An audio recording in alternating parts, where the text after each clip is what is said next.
Sir ನಮಸ್ಕಾರ. ಇದು usually ನಾವು ಡ್ರ್ಯಾಗನ್ ಮಾಡ್ಬೇಕಾದ್ರೆ ಮುಂಚೆ ಡ್ರ್ಯಾಗನ್ ಒಂಥರ ಎಕ್ಸಾಟಿಕ್ ಫ್ರೂಟು, ಅದ್ರ ಬೆಲೆ ಜಾಸ್ತಿ ಇತ್ತು, ಎಲ್ಲ ತುಂಬ ಜನ ಇಷ್ಟ ಮಾಡ್ತಿದ್ರು. ಬಟ್ ಇವಾಗ ಜಾಸ್ತಿ ಬೆಳೆಸಿದ್ದಾರೆ.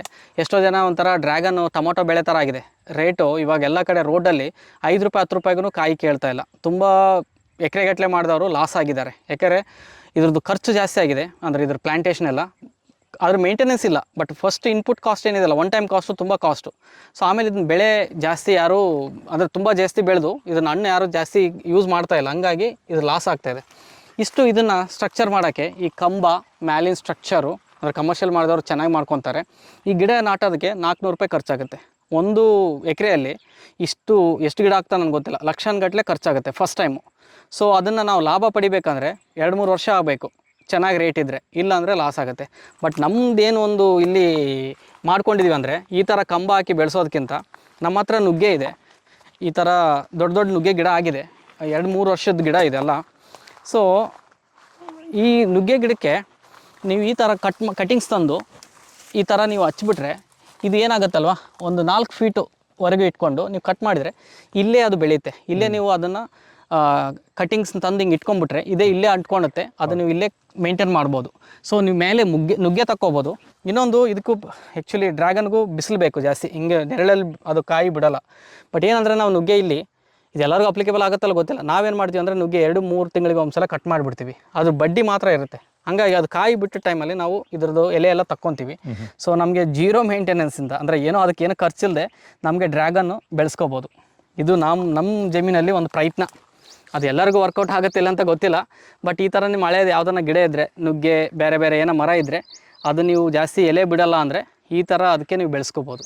ಅದನ್ನು ನೀವು ಕಂಬ ಹಾಕಿ ಅಷ್ಟು ಖರ್ಚು ಮಾಡೋದಕ್ಕಿಂತ ನೀವು ಬರೀ ನಿಮ್ಮದೇ ಒಂದು ಕಟಿಂಗ್ಸ್ ತೊಗೊಂಡು ಈ ಥರ ಹಾಕ್ಕೊಂಡ್ರೆ ನಿಮಗೆ ನೀವು ಮಾರ್ಕೆಟಿಂಗ್ ಅಂದರೆ ಲಾರ್ಜ್ ಸ್ಕೇಲಲ್ಲಿ ಮಾಡಿಲ್ಲ ಅಂದರೂ ನಿಮ್ಮ ಮನೆ ಪೂರ್ತಿಗಾದರೂ ಗಿಡ ನಿಮ್ಗೆ ಹಣ್ಣು ಸಿಗುತ್ತೆ. ಇದು ಮಲ್ಬೇರಿ.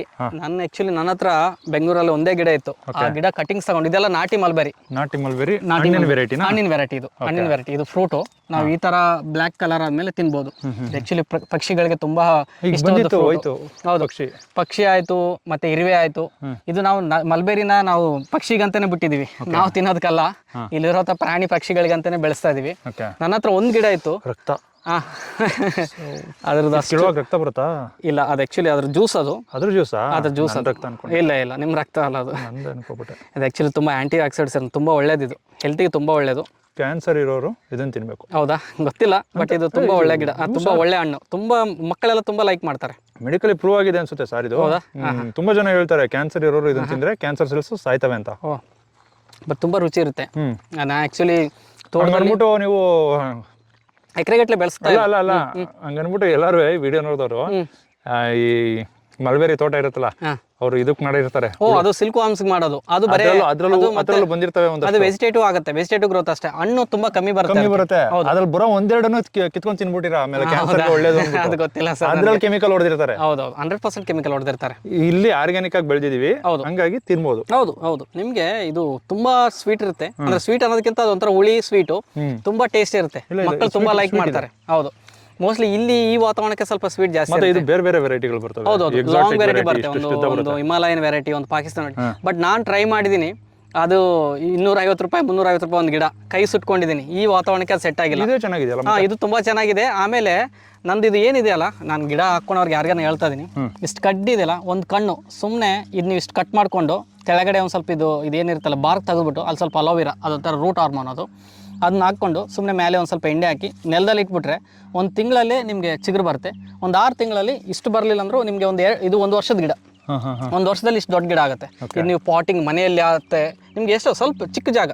ಯೂಸಲಿ ನಮ್ಮ ಬೆಂಗಳೂರಲ್ಲಿ ತೋಟ ಏನು ಮಾಡ್ತಿರ್ತಾರಲ್ಲ, ಅಂದರೆ ಕೈ ತೋಟ, ಕಿಚನ್ ತೋಟ ಅಂತ ಏನು ಮಾಡ್ತಾರಲ್ಲ, ಟೆರೆಸ್ ಗಾರ್ಡನಿಂಗ್. ಹೌದು, ಈ ತೋಟದಲ್ಲಿ ನಾನು ಅದಕ್ಕೆ ಹಾಕಿದ್ದೀನಿ ಅಂದರೆ, ಇದು ನನ್ನ ಹತ್ರ ಒಂದು ಗಿಡ ಇದ್ದಿದ್ದು, ನಾನು ಮೋಸ್ಟ್ಲಿ ನನ್ನ ಹತ್ರ ಒಂದು 500 ಗಿಡ ಆಗಿದೆ ಇವಾಗ. ಜಾಸ್ತಿ ನನಗೆ ಈ ಪಕ್ಷಿಗಳಿಗೆ ಏನು ಊಟ ಇಲ್ಲ ಇಲ್ಲಿ ಎಲ್ಲ ಸುತ್ತ ಎಲ್ಲ ನಮ್ಮದು ಭತ್ತದ ಗೆದ್ದೆನೆ. ಸೊ ನಮ್ಮ ತೋಟದಲ್ಲಿ ಎಲ್ಲ ಟೈಮಲ್ಲಿ ಹಣ್ಣು ಸಿಗಲ್ಲ. ಇದು ಯೂಸಲಿ ನಾನು ನೋಡಿದ ಪ್ರಕಾರ ವರ್ಷದಲ್ಲಿ ಒಂದು 7-8 ತಿಂಗಳ ಹಣ್ಣು ಇರುತ್ತೆ. ಸೊ ಯಾವಾಗ ಬಂದ್ರೂ ಹಣ್ಣು ಸಿಗುತ್ತೆ. 4 ತಿಂಗಳಿಗೊಂದ್ಸಲ ಪ್ರೂನಿಂಗ್ ಮಾಡ್ತೀರಾ? ಇಲ್ಲ, ನಾನು ಈ ಸದ್ಯಕ್ಕೆ ಇದನ್ನ ನಾನು ಬರೀ ಬೀಜಕ್ಕಂತ, ಅಂದ್ರೆ ನಾನು ಕಡ್ಡಿ ಸಂಬಂಧ ಬೆಳೆಸ್ಕೊಂತ ಇದ್ದೀನಿ. ಒಂದ್ಸಲ ನಾನು ತುಂಬಾ ಎಲ್ಲ ಸ್ಪ್ರೆಡ್ ಆದ್ಮೇಲೆ ಅವಾಗ ನಾನು ಮೋಸ್ಟ್ಲಿ ಇದು ಹಣ್ಣು ಹೆಂಗೆ ಮಾಡಬೇಕು ಅಂತ ಯೋಚನೆ ಮಾಡ್ಬೋದು. ಸದ್ಯಕ್ಕೆ ನನಗೆ ಜಸ್ಟ್ ಇದು ಮದರ್ ಪ್ಲ್ಯಾಂಟ್ ಇದು. ಇದೊಂಥರ ಮದರ್ ಸ್ಟಾಕು ತಗೊಂಡು ನಾನು ಎವ್ರಿ ಇಯರು ಪ್ರೂನಿಂಗ್ ಮಾಡೋದು, ಬೇರೆ ಕಡೆ ಅದನ್ನು ಸ್ಪ್ರೆಡ್ ಮಾಡೋದು.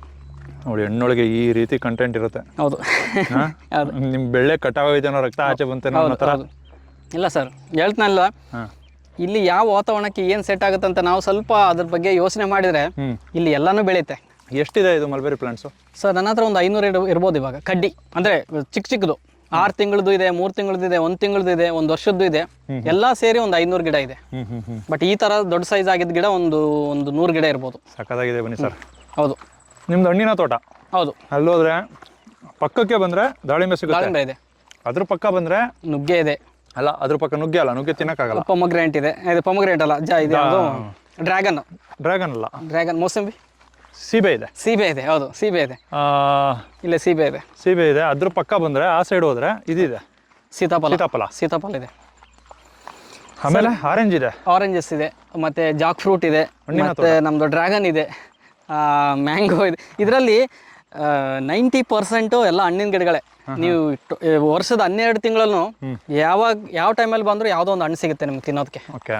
ಸೊ ನಮಗೂ ಸಿಗುತ್ತೆ, ಇಲ್ಲಿರೋ ಪ್ರಾಣಿ ಪಕ್ಷಿಗಳಿಗೂ ಸಿಗುತ್ತೆ. ಇವಾಗ ನಮಗೆ ಸಿಕ್ಕಿದ್ದು ಹೌದು, ಒಂದು ದಾಳಿಂಬೆ ಸಿಕ್ತು, ದಾಳಿಂಬೆ ಸಿಕ್ತು, ಸೀಬೆ ಹಣ್ಣು ಸಿಕ್ತು, ಸೀಬೆ ಸಿಕ್ತು, ಸೀತಾಫಲ ಇದೆ, ಸೀತಾಫಲ ಸಿಕ್ತು. ಹೌದು, ಮತ್ತೆ ಡ್ರ್ಯಾಗನ್ ಇದೆ. ಡ್ರ್ಯಾಗನ್ ತಿಂದಿಲ್ಲ, ಬಟ್ ಇದೆ, ಹಣ್ಣಿದೆ. ಮತ್ತೆ ಮಲ್ಬೆರಿ ಇದೆ. ಮಲ್ಬೆರಿ ತಿಂದ್ವಿ. ಮಲ್ಬೆರಿ ತಂದ್ವಿ. ಇದು ಅಂಜೂರ ಇನ್ನ ಇಲ್ಲ, ಹಣ್ಣಿಲ್ಲ. ಎಷ್ಟು ವರ್ಷದ್ದು ಇದು? ಇದು 2 ವರ್ಷ ಸರ್. ನಾನು ಪ್ರೂನಿಂಗ್ ಮಾಡಿ ಇದನ್ನು ನಾನು ಗಿಡ ಮಾಡ್ಕೊತಾ ಇದೀವಿ. ಸೊ ಇನ್ನೊಂದು ಏನಂದ್ರೆ, ನಾವು ಎಲ್ಲ ಗಿಡಗಳನ್ನ ಹೊರಗಡೆ ತಂದು ಹಾಕ್ತೀವಿ ಅಂದ್ರೆ ತುಂಬಾ ಕಷ್ಟ. ಯಾಕಂದ್ರೆ ಒಂದೊಂದು ಗಿಡಕ್ಕೆ ತುಂಬಾ ರೇಟ್ ಇದೆ. ಸೊ ನಾವು ಏನು ಮಾಡ್ತಾ ಇದೀವಿ ಅಂದ್ರೆ, ಏನು ಹಣ್ಣು ಗಿಡ ಇದೆ ಅಲ್ಲ, ಅದನ್ನ ಒಂಥರ ಮದರ್ ಸ್ಟಾಕ್ ಮಾಡ್ಕೊಂಡು ಅದರಿಂದ ನಾವು ಗಿಡಗಳು ಮಾಡ್ಕೊಂಡು ಸ್ಪ್ರೆಡ್ ಮಾಡ್ತಾ ಇದೀವಿ. ನಮ್ಮ ಹತ್ರ ಕೆಲವೊಂದು ಗಿಡಗಳನ್ನ ನಾವೇ ಇಲ್ಲೇ ನರ್ಸರಿ ಮಾಡ್ಕೊಂಡು ತೋಟದಲ್ಲೆಲ್ಲ ಹಾಕ್ತಾ ಇದೀವಿ. ಅಲೋವೆರಾ ಒಂದು, ಮಲ್ಬೆರಿ ಒಂದು, ಕರಿಬೇವು, ಮತ್ತೆ ನೆಕ್ಸ್ಟ್ ವೀಕ್ ಆಗುತ್ತೆ. ಇದು ಸ್ವಲ್ಪ ಲೇಟು. ಹೌದು, ಇದನ್ನೆಲ್ಲ ಮನೆ ಕಟಾವ್ ಮಾಡಿದ್ದಾರೆ. ಕೆಲವೊಂದು ಇದೇನಿದೆಲ್ಲ ರೂಟ್ಸು, ಕೆಲವೊಂದು ಕಟಾವ್ ಮಾಡಿ ಅದು ಗಿಡ ಹಚ್ಕೊಂಡಿದ್ದಾರೆ. ಅದು ಒಂದು ಸ್ವಲ್ಪ ಅಷ್ಟು ಸ್ವೀಟ್ ಇರಲ್ಲ. ಇದಿದ್ರೆ ರೆಡ್ ಕಲರ್ ಇದ್ರೆ, ಫುಲ್ ಬ್ಲ್ಯಾಕ್ ಇದ್ರಂತೂ ತುಂಬ ಹಣ್ಣಾಗಿರುತ್ತೆ. ಹೌದು ಹೌದು. ಸೊ ಇಲ್ಲಿ ಸ್ವಲ್ಪ ನಿಮ್ಗೆ ಆರೆಂಜ್ ಇದೆ, ಕೆಲವೊಂದು ಆರೆಂಜ್. ಕೆಲವೊಂದು ಮರದಲ್ಲಿ ತುಂಬಾ ಚೆನ್ನಾಗಿ ಬಿಟ್ಟಿದೆ. ಹೌದು, ಇದು ಎಲ್ಲ ಕಟಾವ್ ಮಾಡ್ತಾ ಇದೀವಿ. ಇದು ಆಲ್ರೆಡಿ 1 ತಿಂಗಳಿಂದ ನಮ್ಗೆ ಹಣ್ಣು ಸಿಗ್ತಾ ಇದೆ. ಅದನ್ನ ನಾವು ಆಲ್ರೆಡಿ ಸೇಲ್ ಮಾಡ್ತಾ ಇದೀವಿ. ಅದನ್ನ ನೋಡಿ, ಇದು ಹಣ್ಣು ಅಲ್ಲ? ಹೌದು, ಹಣ್ಣಕ್ಕೆ ಬಂದಿದೆ. ಹೌದು, ಸ್ವಲ್ಪ ಯೆಲ್ಲೋಶ್ ಆದ್ರೆ ಹಣ್ಣು. ಇದು ನಿಮಗೆ ಕಟಾವ್ ಮಾಡಿದ್ರೆ ಈಗ ಬರುತ್ತೆ, ಜ್ಯೂಸ್ ಇರುತ್ತೆ. ಇದ್ರಲ್ಲಿ ಜ್ಯೂಸ್ ಇರುತ್ತೆ. ಇದನ್ನ ಇನ್ನೊಂದು 3-4 ದಿನ ಬಿಡಬೇಕು. ಇನ್ನೊಂದು 3 ದಿನ ಬಿದ್ದರೆ ಇನ್ನೂ ಚೆನ್ನಾಗಾಗುತ್ತೆ. ಜ್ಯೂಸಿನ ಚೆನ್ನಾಗಿ ಜಾಸ್ತಿ ಜ್ಯೂಸ್ ಸಿಗುತ್ತೆ. ಮತ್ತು ಇದೆಲ್ಲ ನಮಗೆ ಇದೇನಿದೆಲ್ಲ ನೀಮು, ಅದು ನಾವು ಹಂಗೆ ಅಂದರೆ ಎಷ್ಟು ನಿರ್ವಹಣೆ ಮಾಡಬೇಕು ಅಂದರೆ, ಯಾವುದನ್ನು ಕಂಪ್ಲೀಟಾಗಿ ತೆಗಿತಾ ಇಲ್ಲ, ನಿರ್ಮೂಲನೆ ಮಾಡ್ತಾ ಇಲ್ಲ, ನಿರ್ವಹಣೆ ಮಾಡ್ತಾ ಇದ್ದೀವಿ. ಸೊ ಯಾಕಂದರೆ ಕೆಲವೊಂದು ಬೇಕು, ಅವು ನೇಟಿವ್ ಸ್ಪೀಸಸ್ ಏನಿದೆಯಲ್ಲ ಈ ಜಾಗದಲ್ಲಿ, ನಮ್ಮ ಈ ರಾಯಚೂರು, ಈ ನಮ್ಮ ನಾರ್ತ್ ಕರ್ನಾಟಕದಲ್ಲಿ ಬೇವು, ಹೊಂಗೆ, ಬನ್ನಿ ಇವೆಲ್ಲ ತಾನಾಗಿ ಬಂದು ತಾನಾಗೆ ಸಸ್ಟೈನ್ ಆಗುತ್ತೆ. ಅದು ನಾವೇನು ಆರೈಕೆ ಮಾಡೋದು ಬೇಕಾಗಿಲ್ಲ, ತಾನಾಗೆ ಸಹಜವಾಗಿ ಹುಟ್ಟುತ್ತೆ, ತಾನಾಗೆ ಬೆಳೆಯುತ್ತೆ. ಬಟ್ ತೋಟದಲ್ಲಿ ಎಲ್ಲರೂ ಅದನ್ನ ತೆಗಿತಾರೆ. ಬಟ್ ನಮಗೆ ಎಷ್ಟು ಬೇಕೋ ಅಷ್ಟು ಉಳಿಸ್ಕೊಂಡಿದ್ದೀವಿ, ಎಲ್ಲ ತೆಗಿತಾ ಇಲ್ಲ ಗಿಡಗಳನ್ನ. ಇಲ್ಲಿದೆ ಸರ್ ಮಲ್ಬೆರಿ. ನಿಮಗೆ ಅದೇ ಹೇಳ್ತಾ ಇದ್ನಲ್ಲ, ಈ ಪ್ಲಾಟಲ್ಲಿ ಮಲ್ಬೆರಿ ಇದೆಲ್ಲ ದೊಡ್ಡ ಗಿಡಗಳು. ನಾವೆಲ್ಲ ಈಗ ಕಟ್ ಮಾಡಿ ಬೇರೆ ಕಡೆ ಎಲ್ಲ ಸ್ಪ್ರೆಡ್ ಮಾಡ್ತಾ ಇದ್ದೀವಿ. ನನ್ನ ತೋಟ ನಮ್ಮದು ಏನಂದರೆ, ಎಲ್ಲ ದೊಡ್ಡ ಗಿಡದ ಮಿಡ್ಲು ಒಂದು ಮಲ್ಬೆರಿ, ಮತ್ತು ಒಂದು ಅಲೋವೆರಾ, ಮತ್ತು ಒಂದು ಕರಿಬೇವಿನ ಗಿಡ, ಮತ್ತು ಮಲ್ಲಿಗೆ, ಇವನ್ನೆಲ್ಲ ನಮಗೆ ಇಲ್ಲಿ ಲೋಕಲ್ ಆಗಿ ಏನೇನು ನಮಗೆ ಮಾಡ್ಕೊಳಕ್ಕಾಗತ್ತೆ ಅವ್ನು ಮಾಡ್ತಾ ಇದೀವಿ. ಸೊ ನಾವೇನು ಮಲ್ಟಿ ಲೇಯರ್ ಕ್ರಾಪಿಂಗ್ ಅಂತೀವಲ್ಲ, 5 ಲೇಯರ್ ಮಾಡಲು, 4 ಲೇಯರ್ ಮಾಡಲ್ ಅಂತ, ಅದನ್ನ ಒಂದೇ ಟೈಮಲ್ಲಿ ನಾವೆಲ್ಲ ಮಾಡ್ಕೊಳಕ್ಕಾಗಲ್ಲ. ಈಗೆಲ್ಲ ದೊಡ್ಡ ಗಿಡಗಳೆಲ್ಲ ಡೆವಲಪ್ ಆಗಿದೆ. ಈಗ ನಾವು next level, 3rd level, 4th level ಇವಾಗ ನಾವು ಟ್ರೈ ಮಾಡ್ತಾ ಇದೀವಿ. ಓಕೆ. ಈಗ ನೀವೇನಾದ್ರೂ ಬೇರೆ ಯಾವ್ದಾದ್ರು ಒಂದು ತೋಟಕ್ಕೆ ಹೋದಾಗ ಈ ತರ ಒಂದು ಗಿಡ ಕಂಡ್ರೆ ಕಡ್ಡಿ ತಗೊಬಂದು ನಿಮ್ಮ ಮನೆ ಹತ್ರನೇ ಬೆಳೆಸ್ಕೊಳ್ಳಿ, ಪಾಟಲ್ಲಿ ಹಾಕಿ. ಹೌದೌದು. 3 ತಿಂಗಳ ನಂತರ 4 ತಿಂಗಳು ಅಲ್ಲ, 3 ತಿಂಗಳ ನಂತರ 4 ತಿಂಗಳ ನಂತರ ಈ ತರ ಹಣ್ಣು ಸಿಗುತ್ತೆ ನಿಮಗೆ.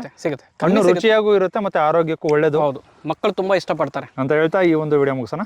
ಹೌದು, thank you sir. Thank you.